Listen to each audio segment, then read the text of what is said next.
Up with KREM begins now.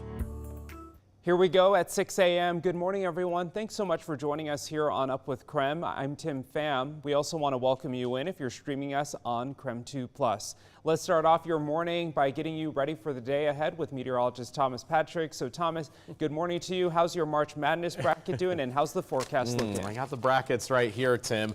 Mine's actually doing pretty good. I picked McNeese as an upset, so I'm 14-2 from yesterday's basketball games. But let me tell you, it's not all brackets here. Jeremy and I, we do pass some notes back and forth weather-wise as well. And he said, thunderstorms? Maybe a guy can dream. Jeremy and I both enjoy a good thunderstorm, being Midwest kids growing up. And there is a chance for a thunderstorm later on today. So I'm going to hold on to that thought and just keep an eye on things for you as well.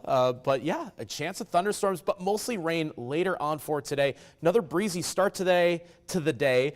Still a little bit of rain being noted over North Idaho. You can see this cluster of showers that redeveloped at around 5:30 this morning from about Hayden and northward. Not quite the main event just yet here, but some heavier rain certainly expected after about 2 o'clock this afternoon, as our high temperatures are still going to be normal for mid-March, low 50s and mid-40s on the way today. Here's a live look at the traffic impact this morning. This is I-90 and Harvard Road right next to Liberty Lake. Right now, traffic flows are moving just fine. All green conditions on our freeways and highways at this hour. We'll keep a close eye on traffic and let you know if there's any slowdowns that impact your morning commute. On Up with KREM, we bring you weather and traffic together every 30 minutes. Well, it's a dog-eat-dog world, if you will, and the Gonzaga Bulldogs came out on top. Our Zags are moving on to the second round after a standout win against the Georgia Bulldogs yesterday. KREM 2's Caitlin Galloway breaks down the best moments from the game. Gonzaga's first round game was, I think, an even better game than the most optimistic Zags fans may have hoped for. An 89-68 win. It started with a 13-0 run and it turned into a 27-3 run to open the game, and the Zags pretty much just cruised from there. Nolan Hickman and Caleb Battle both had 12 points in the first half. Georgia tried to close the gap near the end of the first half, and in the second half, Asa Newell added 20 points, and Caleb Battle a huge 24-point game. Huff had 18, 4 Zags in double-digit points in the 89-68 win. Here's head coach Mark Few with more on the game. I think we were making plays. I thought our guys were really aggressive, and we played as physical as we could. We knew Georgia, was a very, very physical team. We saw that on tape, and for the most part, especially in the first half, we limited them to any easy baskets and cut down their threes. And I think the only place they hurt us was the free throw line. The Cougars won their first game also in dominant fashion, a 78-40 win over 16-seed SIU Edwardsville. Houston is the Big 12 Conference champion, and they finished conference play 19-1. They haven't lost a game since February 1st, and 3 of their 4 total losses have come in overtime. Their defense is going to be a real challenge, ranked second in KenPom. In studio, Caitlin. All right, and we now know the matchup details. Tomorrow, the Zags will take on #1 seed Houston at 5:40 p.m. on TNT. Can the Zags upset the Cougars? Find out tomorrow. Join us on KREM 2, your Tournament Central, before and after the game for the very latest on the Zags. Our sports director Andrew Quinn was in Wichita yesterday for the win. He spoke with the players moments after their game. It was billed as a tough physical battle of the Bulldogs between long, athletic Georgia and Gonzaga, but thanks to a 30-5 run by the Zags to open the game, GU ended up taking UGA for a walk in a dominating performance. I think we were just getting out and playing fast and really moving the ball, sharing the ball, getting to our second actions, and then defensively, I think that's where we were the best at tonight. Even sometimes we had some lows. Offensively, I feel like we're really good defensively, staying locked in on that side of the ball, and we have been lately for a while. Well, coming out, they probably thought that they were going to out-physical us, but, we stepped up and we made big-time plays, and, our skill just, we're so hard to guard with all the pieces we have on this team.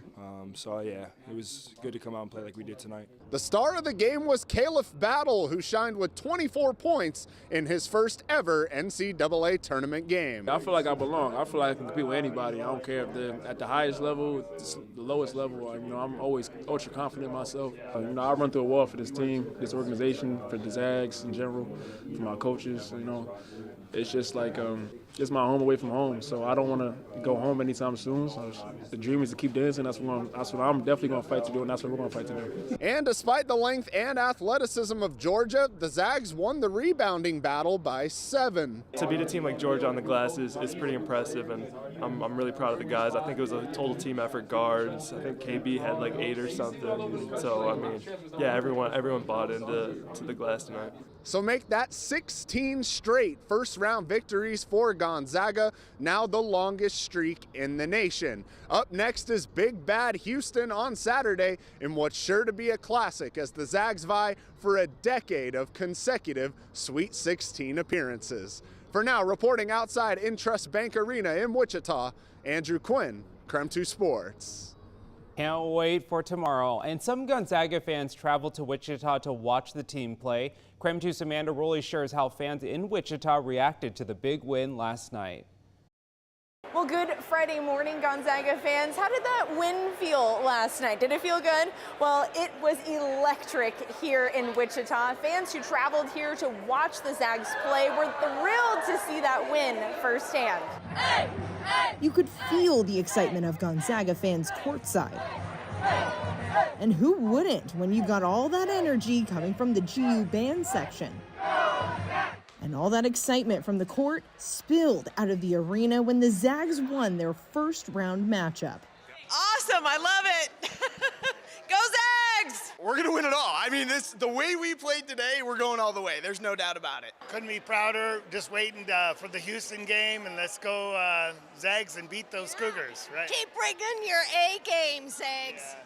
Go Zags! Go Zags! All my friends in Spokane, go Zags! Let's go, baby! This is our year! Now I'm standing at the NCAA swag shop, and check it out. This is a look at the Gonzaga March Madness gear. Seeing a lot of fans here picking up their gear and celebrating that win. Reporting in Wichita, Amanda Rowley, KREM 2 News. We party before and after the game and intermission, usually.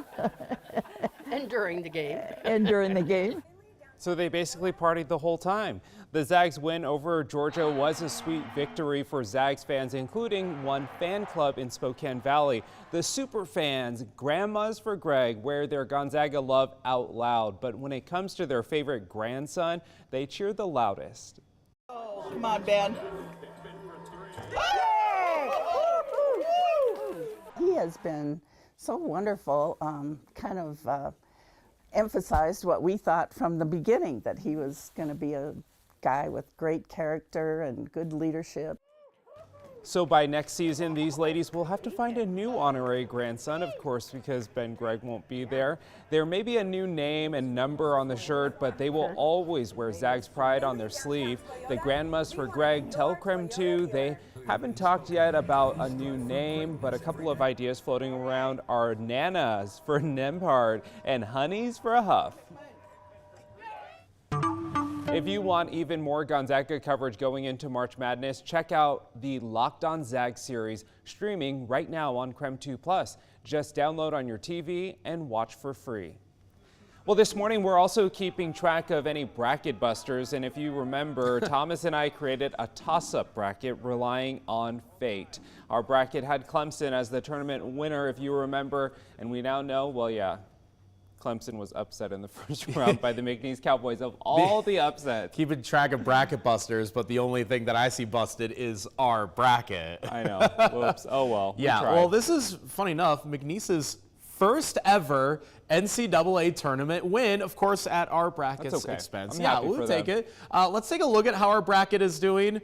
I hope yours is a lot better than ours. Everything in green is correct, but the pink are the wrong one. So we're 9-7 overall. But we did lose our championship pick, Clemson, on the very first day of March Madness. Also losing Montana, SIUE, High Point, Utah State, Wofford, and Omaha. We picked all those schools. Yeah, they did not advance to the second round. We did pick Auburn, Creighton, Drake, Texas Tech, Arkansas, BYU, and Gonzaga correctly. According to NCAA numbers. Fewer than 40,000 perfect brackets remain after the first day, which is also kind of a surprise to me. Definitely not ours. Even though we lost 7 games, there are 13 red marks on our bracket because, of course, if you lose your championship winner, you lose like 6 games. Potential then significantly goes down drops. big time. Yeah, hopefully our personal brackets are good. That should be the baseline. Beat our bracket. Yeah, there we go. Make sure to keep watching KREM 2 all morning long, because right after Up with KREM, right here on this channel, 8-seed Mississippi State will take on 9-seed Baylor at 9:15. Later, 1st seed Duke will take on 16-seed Mount St. Mary's at 11:50. At 4:10, 3-seed Kentucky will face off against 14-seed Troy. To wrap up the night on KREM, number 6 Illinois will face off against number 11 Xavier. And the action continues tomorrow morning. 4-seeded Purdue will face the 12-seed McNeese Cowboys at 9:10. Can the Cowboys do it again? St. John's will take on Arkansas at 11:40. Then Texas Tech will take on Michigan at 2:15. To wrap things up on KREM, 3-seed Wisconsin will take on 6-seed BYU. Also happening tomorrow, join us for a special edition of KREM 2 News after the Wisconsin versus BYU game. Thomas and I will be here to break down all things March Madness, plus bring you the latest on how the Zags are doing in the tournament with live reports from Wichita. Join us tomorrow at 7 p.m. on KREM 2.